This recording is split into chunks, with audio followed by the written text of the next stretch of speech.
My parents gave the house I bought to my sister without asking.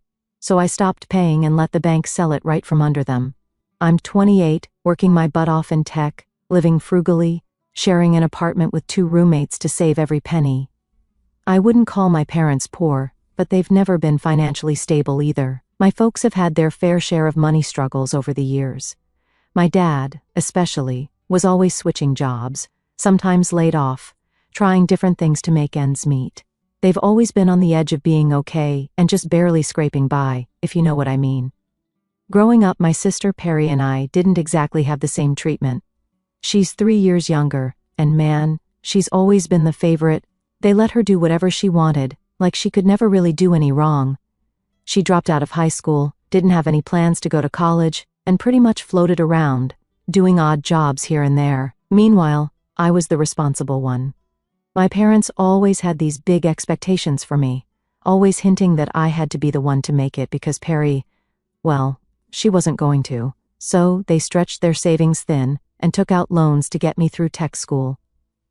They made it clear that this was my shot to make something of myself, and they were counting on me to pull through. They were upfront about how they sacrificed for me, how they could have spent that money on themselves or saved it for retirement, but instead, they invested in my future. Honestly, I didn't see anything wrong with it back then. I figured, yeah, they're just doing what any parent would do. They wanted me to succeed, right? So, I kept my head down and worked hard, thinking, one day, I'll pay them back, and everything will be fine. After tech school, I landed a good job. It wasn't anything huge, but it was enough to start saving and paying back some of the student loans, which, honestly, was a weight off my shoulders. I'd send them some money here and there, not too much, because I was still setting up my own life, but enough to help out.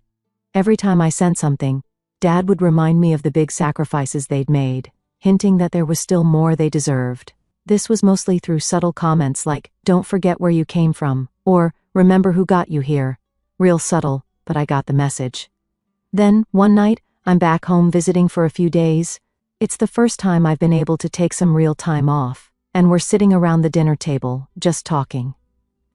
Out of nowhere, Dad brings up how they're still renting and how it's tough not to have a place to call their own.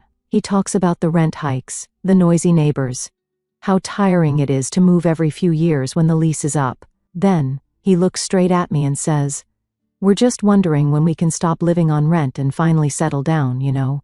I kind of laugh it off, thinking he's just venting, but then he goes, "You should think about buying us a place, son. You're doing well now. We've done our part to get you here." I'm sitting there, halfway through my meal, just blinking at him, like, wait, what? It hit me that they were dead serious. My mom chimes in, all supportive, saying, "It would really mean the world to us, a place we can call our own. You're the only one who can make that dream come true." In that moment, I felt trapped. They were right there, staring at me, and I didn't know what to say. On one hand, they did pay for my education and support me growing up, but on the other hand, buying a whole house for them? I just started my career, and here they were, talking like I should already have enough saved up to buy them a house on top of my own expenses. I tried to laugh it off, saying, "Dad, I'm barely paying rent myself. I can't afford a house for me yet, let alone for you guys."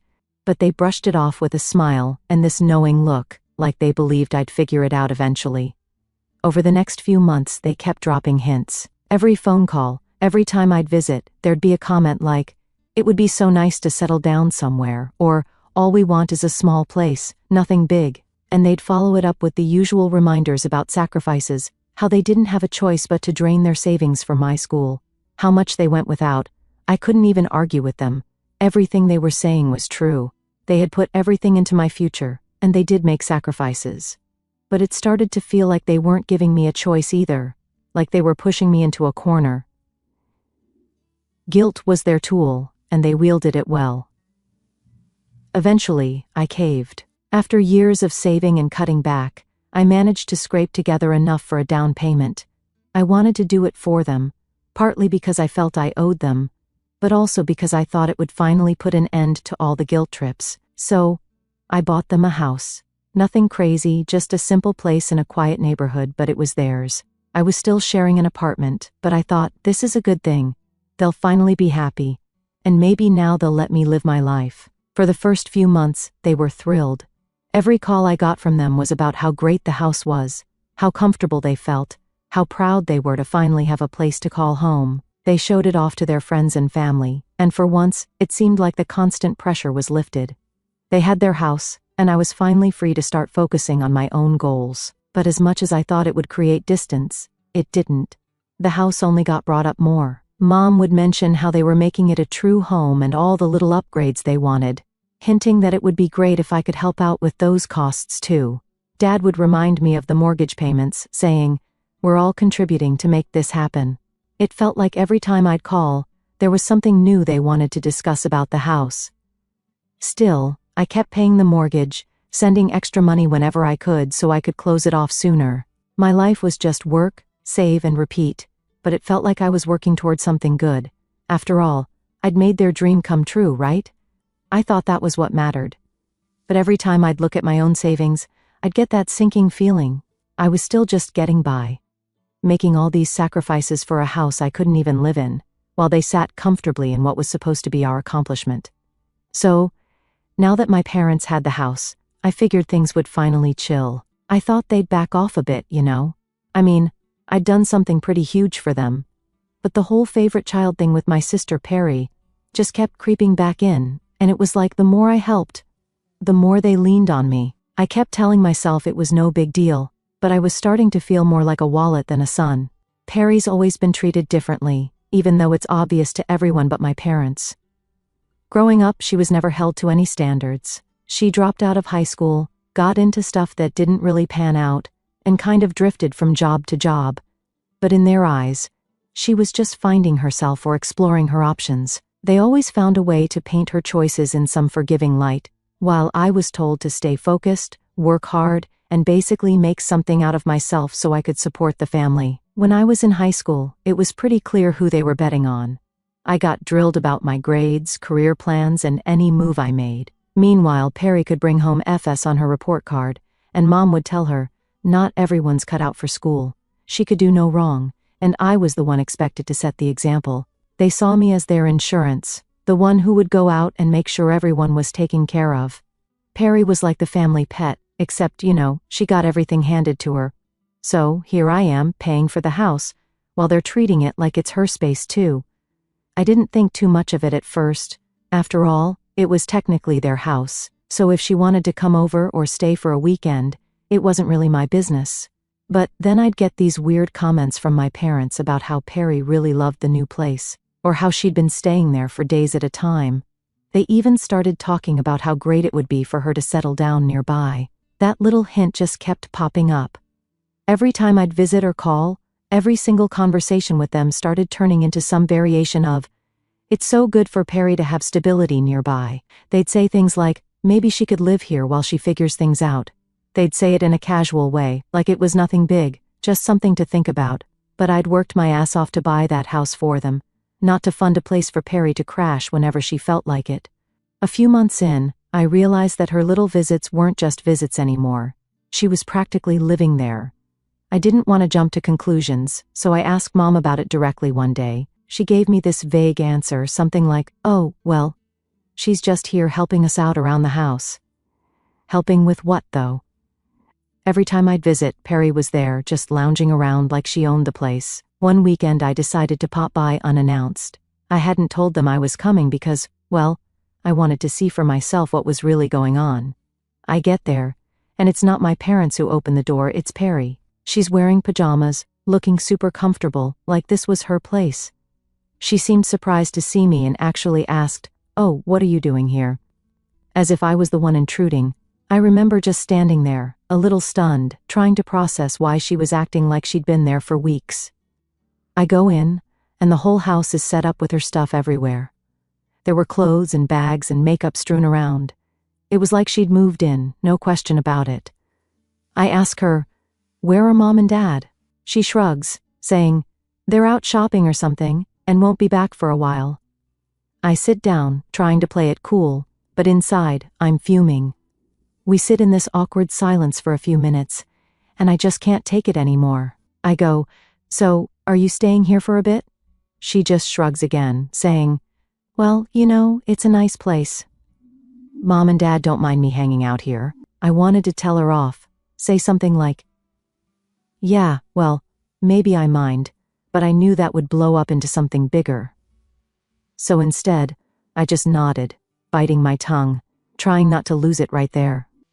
When my parents came back, I brought it up casually, saying something like, hey, I didn't realize Perry was staying here. They just laughed it off, saying she needed a place to stay for a while because things weren't working out with her roommates. I knew exactly what that meant. She'd probably gotten kicked out or couldn't pay her part of the rent. But, of course, my parents would never actually say that. To them, it was just another harmless little adjustment in her life. Nothing was ever her fault. That night, we all sat down for dinner, and the entire time, they kept praising her for helping them out around the house. I couldn't believe it. They were acting like she was some kind of hero for being there, while I'm the one actually paying for the place. Every time I tried to bring up something related to the house, they'd steer the conversation back to Perry.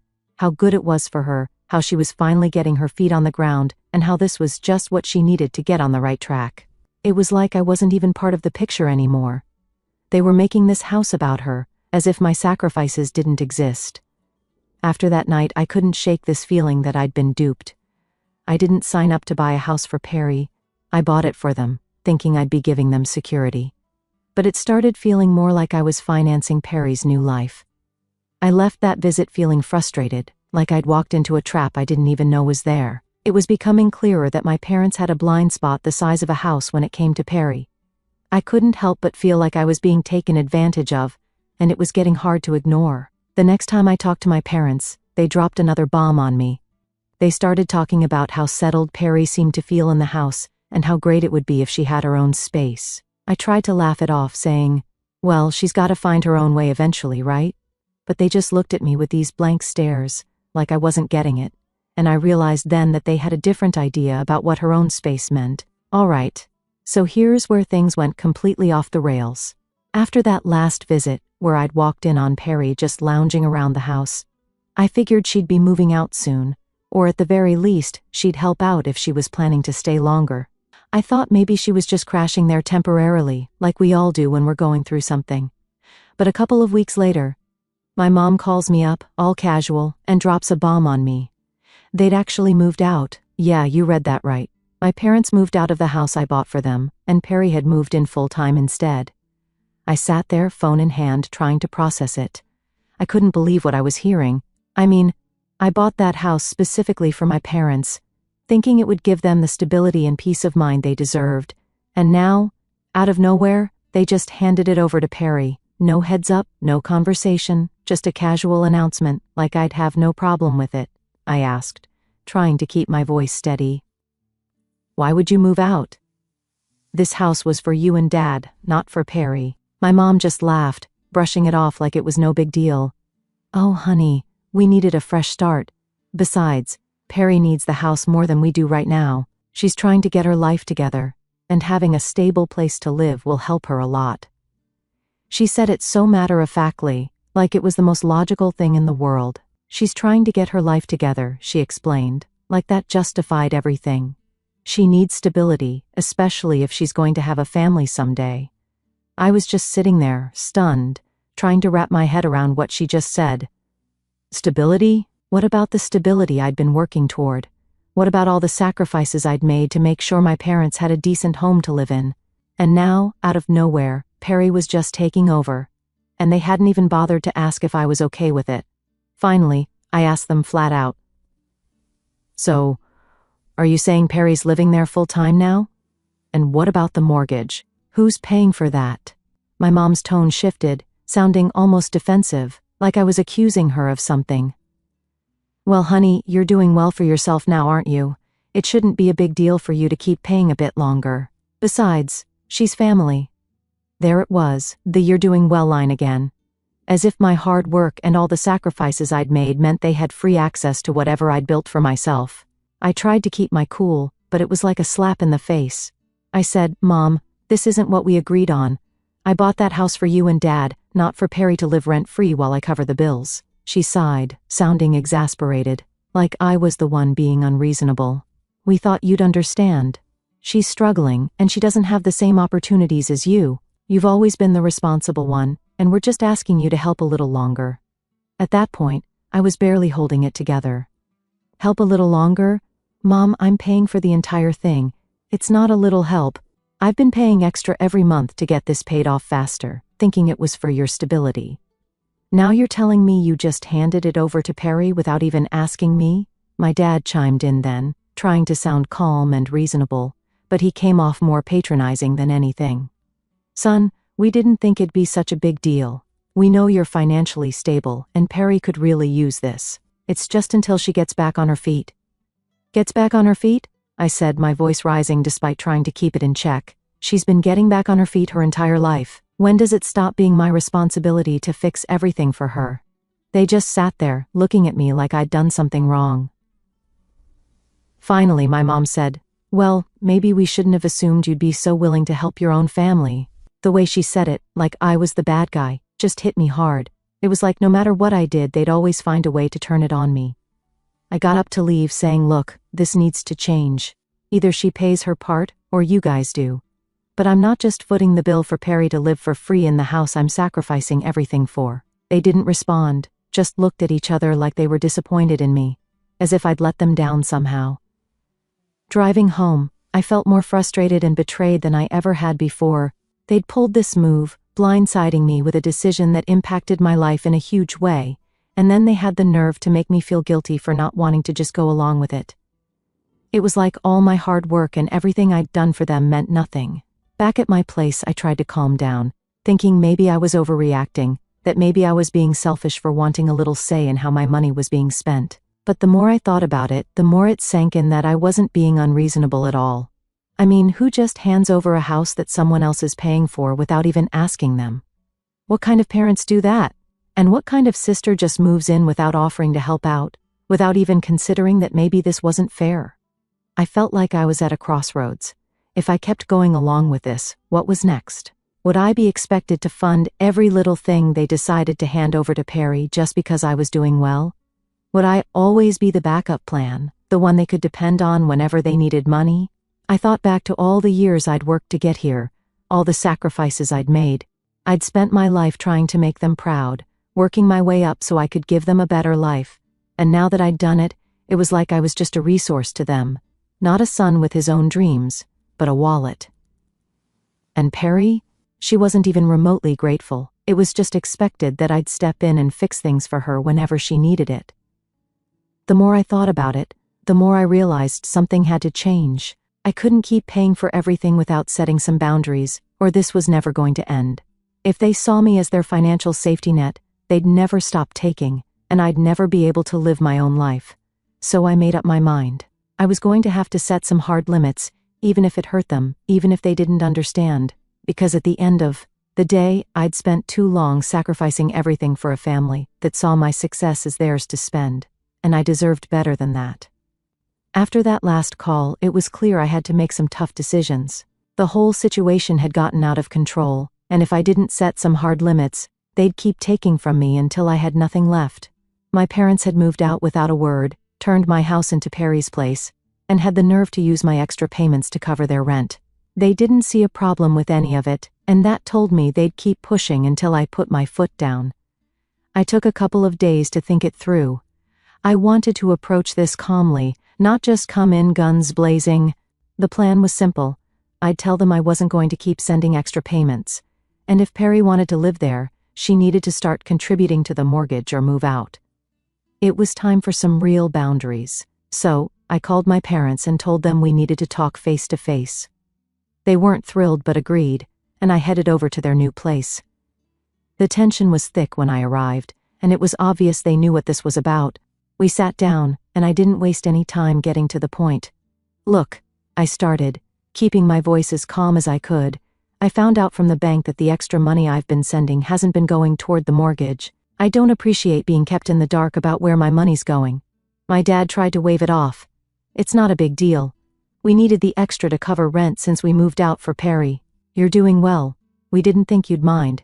That you're doing well line again." I was so sick of hearing it. They used it every time they wanted something from me, like the fact that I'd worked hard somehow made it my job to fix all their problems. I took a deep breath and replied, But I do mind, Dad.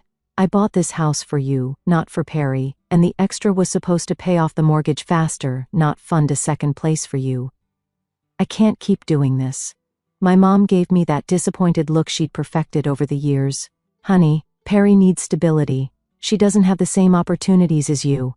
We thought you'd want to help your sister. I was so frustrated, I could feel my patience slipping. Mom, I'm already helping. I bought the house, I've been paying the mortgage, and I even sent extra. But Perry's an adult. If she wants to live there, she needs to contribute. This isn't fair to me. Dad shook his head, looking annoyed. You're being selfish. We've done so much for you. Isn't it time you gave a little back to the family? I felt my temper rising, but I kept it together. I am giving back. I've been giving more than enough. But I have a right to set limits. And right now, the limit is that I'm only paying the minimum mortgage from now on. If Perry's staying there, she needs to pitch in, or she has to find somewhere else to live. They both looked at me, clearly unhappy, but I didn't back down. I'd rehearsed this in my head so many times that I knew exactly what I needed to say, and I wasn't going to let them guilt me into caving. This isn't about not caring, I added. It's about fairness. I worked hard to get here, and I deserve some respect for that. I'm happy to support you guys, but not like this. My mom sighed and tried one last time. We thought you'd understand. Family takes care of each other. Family also respects each other, I replied, feeling more firm than ever. I've done everything I can to support you, but I have to draw the line somewhere. I need to focus on my own life too. If Perry wants to stay, she needs to help out. If not, then I'll figure something else out with the house. There was a long, uncomfortable silence. They weren't used to me talking like this, and I could see they didn't know how to react. My dad eventually muttered, "We'll talk to Perry." It was obvious he wasn't happy, but he realized I wasn't backing down this time. I left, feeling drained but also relieved. For once, I'd stood up for myself without feeling guilty about it. I didn't know what they'd do or what Perry would say, but at that point, I didn't care. I'd done my part, more than my part, and it was time they started respecting that. Over the next few days, I heard nothing from them. No calls, no messages, just silence. Part of me wondered if I'd gone too far, but every time I replayed the conversation, I knew I'd done the right thing. I'd been bending over backward for years, and it was finally time to put my own needs first. Then, one afternoon, my mom called. Her voice was calm, almost resigned. She told me they'd talked to Perry, and she'd agreed to start contributing to the mortgage. Just a small amount. But it was something. She sounded disappointed, like she still couldn't believe I'd actually asked for it. But I didn't let it bother me. That's good to hear, I said, keeping it short. I didn't want to drag this out or get into another guilt trip session. I was just relieved that, for once, they'd actually respected a boundary I'd set. Hanging up, I felt a strange mix of emotions. I was relieved, yes, but also sad. I never thought it would come to this, having to argue with my own parents just to get them to respect what I'd worked so hard for. But I knew it had to happen. If I didn't stand up for myself now, this would be my life forever. Constantly giving, constantly being expected to cover everyone else's mistakes. In the weeks that followed, things were quieter. They didn't push as much, and there were no more sudden changes I wasn't told about. For once, I felt like I was actually living my life for myself, not just as a backup plan for everyone else. I won't say everything's fixed. I know they still see me as the responsible one they can lean on. But at least now, I've drawn a line, and if they cross it, I won't hesitate to remind them of where that line stands. It took me years to get here, and I'm not going back. After that last talk, I knew it was time to walk away. I'd tried everything, reasoning with them, setting boundaries, even offering a compromise to keep things fair, but no matter what I did, it always ended up the same. They saw me as their safety net, not as their son who also had his own life and goals. So, I made the decision I should have made a long time ago. I stopped paying the mortgage. I was prepared for the fallout. The calls started almost immediately. At first it was my mom, calling every day, sometimes multiple times a day, leaving long-winded voicemails about family obligations and how disappointed they were in me. She'd remind me of all the things they'd done for me growing up, making it sound like I was some selfish jerk who'd abandoned his family. Then my dad joined in. His voicemails were sharper, more frustrated. He'd say things like, "We raised you to support your family. We thought you'd always be there for us." But to be honest, I was numb to it. For once, I didn't feel guilty. I'd given them everything I could, and they'd taken advantage of it. This wasn't my problem anymore. Eventually, when I kept ignoring their calls, they ran out of ways to reach me. But that didn't stop them. They started calling from different numbers, sometimes even borrowing friends' phones to try to catch me off guard.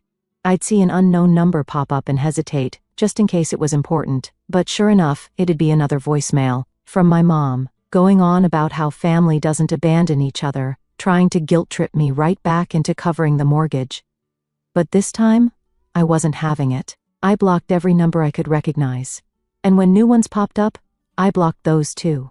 I think what hit me the hardest was realizing that, for them, this was normal. To them, family meant I'd endlessly give, no questions asked. It never crossed their minds that I might have my own life, my own dreams. They couldn't see me as anything other than a bank account with a voice on the other end of the line. With no one covering the mortgage, things unraveled quickly. Within a couple of months, the bank took over the house, and before long they put it up for auction. I'd been expecting it, but there was a part of me that felt the sting. This was supposed to be the home I'd given to my parents, the home I'd sacrificed so much for. But after everything, it wasn't really my loss. They decided Perry was entitled to it, and I wasn't going to keep throwing money into a place I no longer had a say over.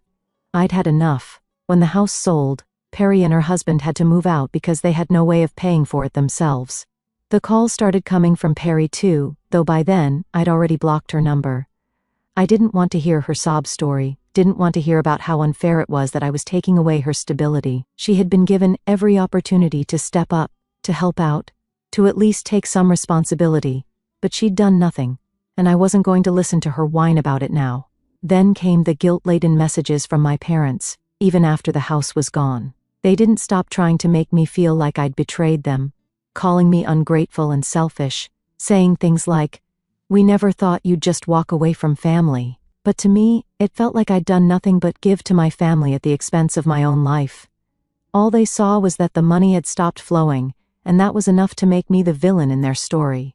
It didn't matter to them that I'd spent years sacrificing my own goals to support them, that I'd bought a house for them with money I could have used for myself. They didn't care that I was just trying to make a fair choice. To them, I'd become the bad guy the minute I started standing up for myself. Last I heard, my parents ended up renting a smaller place in a cheaper area. They couldn't afford to keep up the lifestyle they'd been used to, and Perry had to finally figure out a new plan for herself. From what I've gathered, my parents have had to make some cutbacks, but they're managing. And Perry? She isn't getting her usual handouts anymore. She's on her own for what feels like the first time in her life. As much as I might have felt guilty about it before, now I see it differently. She needed this wake-up call. Maybe now, without me as a fallback, she'll realize she has to put in her own work. As for me, I finally got my own place. It's nothing fancy, a small apartment that I pay for on my own terms. There's a kind of peace in it, knowing that this space belongs to me, and that I'm not constantly working just to fund someone else's life. I'm finally able to start saving up for a future that belongs to me alone.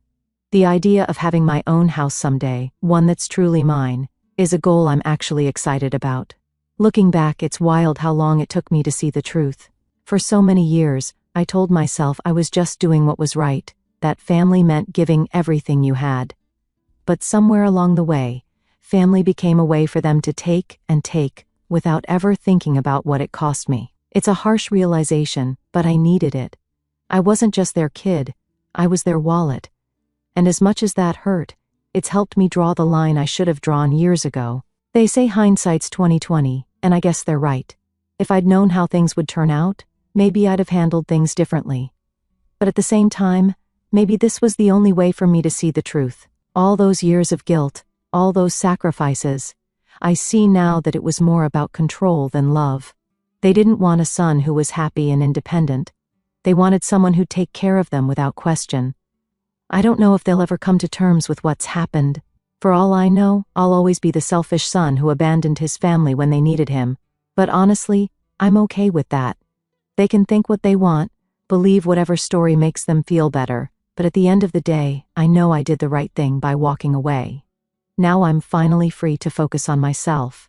I'm saving up, making plans, building a life that doesn't revolve around bailing anyone else out.